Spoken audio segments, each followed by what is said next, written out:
Omukyala golaba mu katambi oyo agudde eddalu atabuse omutwe n'agenda emmotoka zimukoone zimutte zimuggyewo naye nga ki ekimusudde eddalu. Omukyala ono agamba siriimu yamusudde eddalu, ndowooza obulwadde bumulumye nnyo ne bumulinnya ku bwongo n'asalawo agende emmotoka zimukoone okusinga okufa siriimu. N'agamba akaafe emmotoka zimulinnye afe amanye nti avuddewo. Omukyala ono waliwo omusajja abadde ayitaayita n'amusanga ng'omukyala ono ali mu luguudo wakati. Emmotoka ezibadde zitambula zibadde zimwebalama nga teri muntu ayagala kumukoonako, naye nga bw'oyogera naye omulaba nti ategeera, naye ng'ate ebikolwa by'akola bye by'abalalu. Omusajja amubuuzizza, maama kiki, buzibu ki, olina buzibu ki? Omukyala amugambye, bannange siriimu annuma, mpulira siriimu antuuse, siriimu annumye. Oyinza okugamba Katonda yatonda siriimu kuluma nze nzekka. Oba yamugjawa, oba yamugja kwani, oba yali malaaya, yenna omusajja yamusiga siriimu yakimukola. Ate ng'omuntu yamusiga siriimu ate okuba nga yamumusiga mu bukulu. Omanyi tewali siriimu asinga kutulugunya abantu mu bwongo nga siriimu gw'ofunye ng'oli mukulu. Owulirira ddala ng'obulamu bwo bwonna bwonna bukomye. Era abantu abasinga bafuna siriimu nga bakulu beevaako. Natuka ekiseera ne yeekyawa. Mujjukira Susan Kasiringi, ono yali wa Alan Kuluzi. Omusajja yamufunisa siriimu, omusajja n'abula n'agenda. Naye omwana okuva we yafuna siriimu, trauma gy'alina yokka yali tesobola kumusigaza nga mulamu mpaka bwe yafa. Kati noono omukyala kye kimutuuseeko. Kati atabuse omutwe naye ng'ekimutabula omutwe siriimu, ye akaaba kimu siriimu. N'agamba nti okufa siriimu nkonzibe enveewu nze nambenga kasikeletoni. Kaŋŋende mu kkuba emmotoka zinkoone zinninye manye nti nvuddewo naye nga sifudde siriimu. Mpulira mbikooye era yenna manye omukyala ono osobola okumunoonyaako, oba muganda wo oba mukwano gwo oba maama wo oba anti wo, munoonyeeko olabe embeera gy'alimu. Naye wenjogera asobola okuba nti essaawa zino banga teyataasiddwa nga ddala kituufu emmotoka zaamutomedde nga zaamukonye kubanga yagudde eddalu yatabuse omutwe. Njagala nkutuuseeko omukyala ono omwewulirireko mu bigambo bye olabe n'embeera ebaddewo. Vidiyo nkusaba ogimpereka like etambule tuke ku buli muntu vidiyo yiiyo. Kiki? Eki? Siriimu annuma. Siriimu annuma. Wamugyewo. Njagala kuna kutewa jiwa. Ali amutunda. Ali lwaki togendako mu ddwaliro? bambuza. Solo nebalayo mukubaayo. Bannange tewali kintu kisinga kumalako bantu mirembe Eki? nga siriimu annuma. Siriimu annuma. n'omukyala asobola okuba nga mutuufu yeekyayi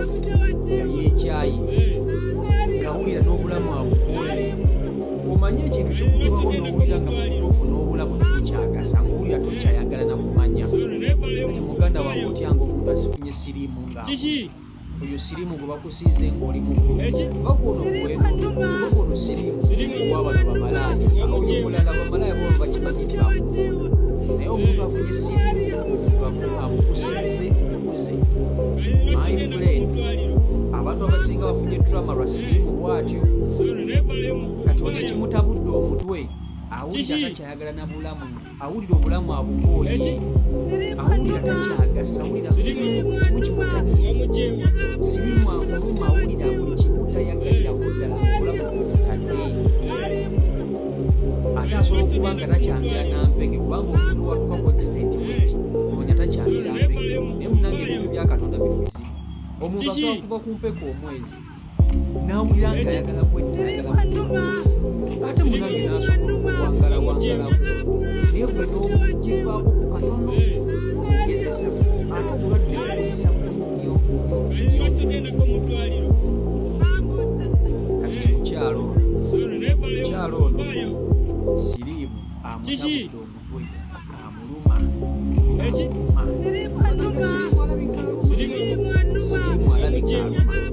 Ne bagamba wano nti bawoledde empiso ewunya siriimu eziyiza buziyiza oba ewunya n'okuwonya. Baba baziyiza lwaki tebasobola kukola ewonya Kiki? kale bagamba prevention is better than cure.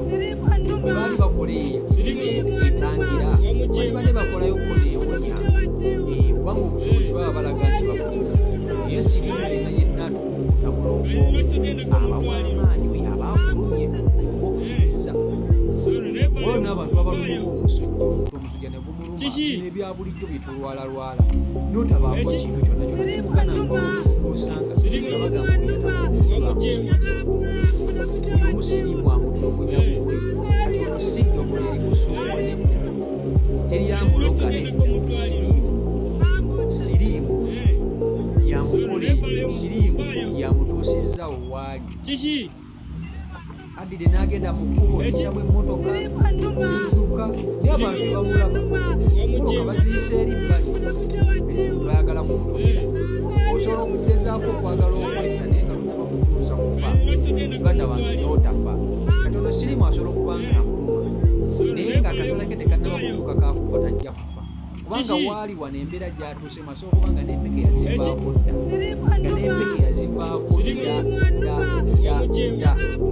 okitegera nga n'empeke yazeesonyiwa dda naye ng'omulaba akyali mulamu obulamu bukyagenda mu maaso just nga ye ng'omuntu yekyayina nga katonda tanaba kusalawo dirwa alina kufa nga tanaba kusalawo dirwa alina kufa so bw'oba omanyi omukyalo ono osobola okumunoonyako n'omudaabudamu n'omuwembejjamu ku bantu kubanga wano waali aba yeetaaga kati abantu ate omuntu okulala naba nga talina fane wayinza kuduma nakyo kikyamu kibi kubanga obulwadde busobola okukuluma nga tolina namuntu ayinza kukuwa yadde n'eccupa y'amazzi okitegere so asobola okubanga waali wano talina bantu bwebanga abalina naye nga bali apaati nga tebali intaki yafunira siriimu eyo gyafune nagamba omanyi gyenfunira esiriimu wange kambeere ena nnumire ena nzitire kati abafamire ye tebamanyi na muntu waabwe ali mu mbeera ki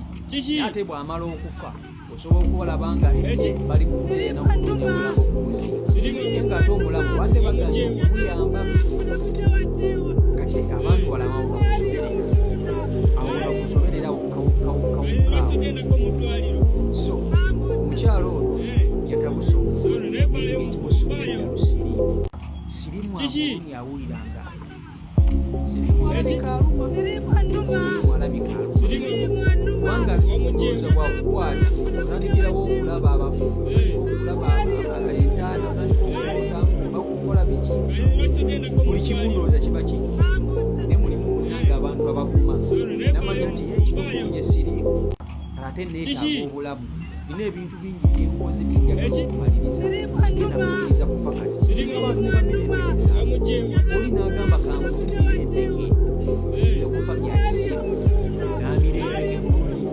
n'agejja n'abeerawo tunulira ono producer didi yamanya nti akafunye kamutuusaayo katakufa era n'abogga n'akunziba n'amugwayo naye yamanya nti alina obulamu abwagala alina ebintu galina okulaga tanamaliriza neyeewayo n'agamba kamire eddagala essaawa zino omusango oyinza okutasibwadde wabula engeri kati gyamanyikiddwa abantu abasingira bamumanyi nti katulya kamubaka naye nga bw'omugwamu nga tomumanyi amukusinga bulungi newaba nga takugambye so n'olwekyo abantu abalina akawuka akasiriimu temuggwamu maanyi obwenkyawa osobola okubanga akawuka wakafuna naye ng'olina abaana osobola okubanga akawuka wakafuna naye ng'olina ebintu byolina okumaliriza osobola okubanga akawuka wakafuna naye ng'obulamu bwagalwa amala gejjawo eddagala ly'obulungi osobola okuwangaala nebbanga abantu bangi bawangadde n'akawuka n'awangaala nako emyaka gyotosobola nakuteereza myaka 80 ng'akalina gyebali kasita obanga obira eddagala ly'obulungi ng'ate olya bulungi newosibwa n'omwenge oba ojja kuwangaala bulungi nnyo so siba Michael yegane kityo nokoli nti ate kugoberera subscribing nga nabakuwantete otugattako sokola netokera ddala wamu omwaka mbagaliza omwaka omupya ogw'emirembe so content ajja kuba ayiika essaawa so kyolina okola kiri ekintu kimu subscribinga otekeko notification bell Kiki? ebisigadde obindekire gwe subscribing Eki? malo okusimu ya lumikwasi Sirimu bagala nnyo nnyo